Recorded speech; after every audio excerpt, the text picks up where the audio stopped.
So I get to build on all the things you've heard today, and so there's certainly a lot of scare stories and a lot of media attention. You've heard all about that. These are just a few of the scary headlines. I like doing drug-happy doctors are unwittingly creating overprescription. I see a few people out here who have the same vintage as I am. I went to medical school in the 1970s, and those of you who remember, drug-happy doctors had a different meaning in those days. So antibiotics, people ask, is this really a terrible problem? I mean, is that really something we should be worried about? And the answer is yes. I mean, it's not just a question of antibiotics losing their effectiveness against pneumonia, but antibiotics underpin almost all of the advances in modern medicine. Everything, complex surgery, transplants, cancer chemotherapy, everything is based on the availability of antibiotics. If you lose those, we lose a lot of what we consider routine but very life-saving modern medical care. Now, this is not a new problem.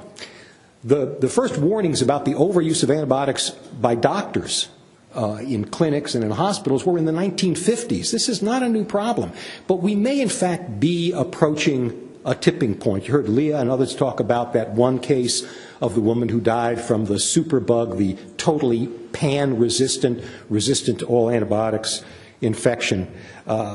We are, I think, approaching that. Now, it's not going to be at Armageddon in the next 12 months or the 24 months. You can't make predictions. Public health surprises you. But this is one of those things where it's going to creep up on us.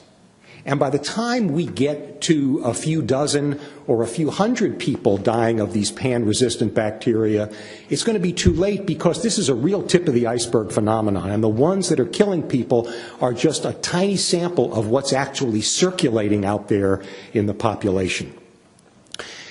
The problem is getting much worse. And the reason is, again, overuse of antibiotics, going back 70 years, but the bacterial resistance spreads very, very easily. It spreads fast. People, pharmaceutical companies are not making as many new antibiotics as they used to. The so-called golden age of antibiotics, when there was a new antibiotic coming out seemingly every month in the 1970s into the 1980s, that's gone. Very few new antibiotics are being produced for a lot of complicated reasons, one of which is market failure. It doesn't pay for a pharmaceutical company to invest in new antibiotics. And there are a lot of problems with the way that we prevent spread. We're trying to catch up. We're playing a game of catch-up here, but we're learning a lot of stuff on the fly that we didn't know before. Antibiotics, as I said, travel all over. Antibiotic-resistant bacteria travel all over the world. And it may be that those bacteria are moving around on agricultural products, but what we do know, and what is well documented, is that they move around the world on jet airplanes, in the guts and on the skin of people who get on an airplane in one part of the world, and they're on the opposite side of the world within a matter of a few hours. That is the way some of these superbugs have clearly been demonstrated to travel around the world. The main barrier to problem solving is that this is the most complex problem in all of medicine and public health. It really is. And people like narratives. People like an easy answer, and they like narratives, and you've heard this all day today. They like narratives where there's a good guy and a bad guy. There's a hero and a villain. Here are the good guys, here are the bad guys. Let's blame the bad guys. All right? Let's blame those drug-happy doctors. Let's take their licenses away. Let's not reimburse them for hospital visits. Let's not give any more Medicare money to hospitals that overprescribe. Stop using antibiotics in agriculture. Everybody's got a simple answer to a problem for which there are no simple answers. Absolutely not. There is no one thing, two things, three things you can do that's going to solve this problem. In fact, in health sciences, and again, you heard a little bit of this from Nina earlier today talking about her book, it's very difficult to get people in the scientific community to change their base perceptions of something, even when you introduce new evidence. That process is going on now, but it's slow and it's painful. And we still lack the information we need to untangle this chain of causation that goes from the bacteria, whether it's in a human being's gut or an animal's gut, wherever it is, all the way through a very complicated process to causing an infection and illness in a human being. That chain of causation and the role that antibiotics play in that is not as well known as everybody wishes it was or some people think it is. This has been going on, I said, for a long time. In fact, it's a 3-billion-year-old problem. When bacteria were the only creatures, the only living things on Earth, evolution and mutation, these bacteria mutated. And one of their mutations was to create these chemicals that they could push out into the environment. Today we call those antibiotics, but it gave them an advantage because it killed off the other bacteria in the soil right around them. Well, mutation being what it wasn't too long after that these other bacteria mutated, and some of those mutant bacteria had resistance to those chemicals, which we now call antibiotics. So the bacteria have been playing that game and fighting that war for billions of years. We come into it very, very late, down in the lower right-hand corner of the screen, and if that red line was actually to scale, you wouldn't be able to see it because it would be too thin. So what does that mean? Well, you've all heard the number 70 to 80% of antibiotics in the United States by weight are used in animals in agriculture. Well, let me give you some other numbers.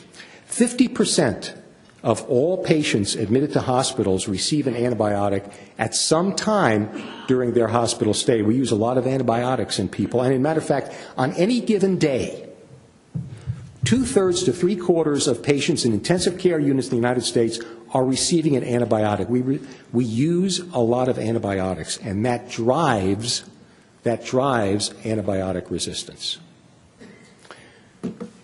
One more example of facts of data. This is a slide state by state in the United States on the number of prescriptions. This is doctors' offices, outpatients. The number of prescriptions written per 1,000 people per year. So in the dark blue states, doctors are writing over 1,000 prescriptions per 1,000 people, more than one per person in the course of a year. In the lightest colored states, those numbers are around 300 to 400 prescriptions, 1/3 to 1/4 as many as in the dark blue states. Now, on the one hand, it's clear that there's no epidemiologic reason why doctors in some states should be writing 3 to 4 times as many prescriptions for their patients as in others. But at times, even I lapse into saying, what's wrong with those doctors? What are they doing wrong? It's very important not to demonize anybody in this conversation. People are doing, in most cases, they're doing the best job they can with the information that they have.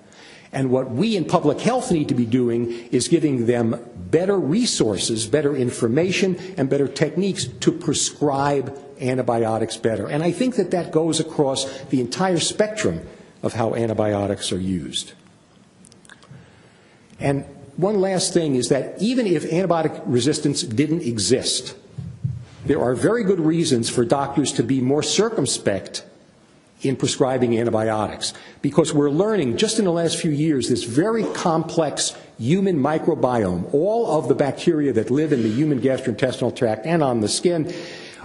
We need those good bacteria to be healthy. You've heard about that, and in fact, one of the major consequences of giving antibiotics to people is killing off those bacteria, and one of the things that happens is this infection called C. diff, which can be a life-threatening diarrheal infection in people, and you know that there's over 500,000 cases of those a year. So even if you took antibiotic resistance out of the equation, we need to be prescribing antibiotics to people better, because these are powerful pharmaceutical drugs. They have serious side effects. They cause allergic reactions. They interact with other drugs that people are taking. But there's a 60 to 70-year history, a belief system, that antibiotics are all benefit and zero risk, and it just is not true.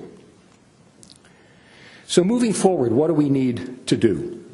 We need to slow the development of new resistance, and we need to interrupt the spread of existing resistance. And that really means thinking differently about antibiotics. It doesn't mean stopping the use of antibiotics in veterinary medicine or in human medicine.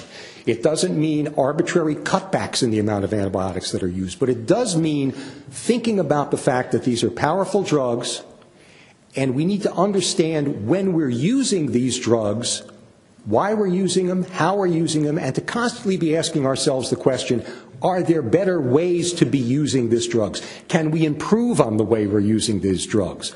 It's not a question of good or bad. It's not a question of good or evil. It's a question of can we do a better job, which is what almost everybody is thinking about trying to do, just to do their jobs in a better way. And for the first time, we actually have the technology that's going to let us do that.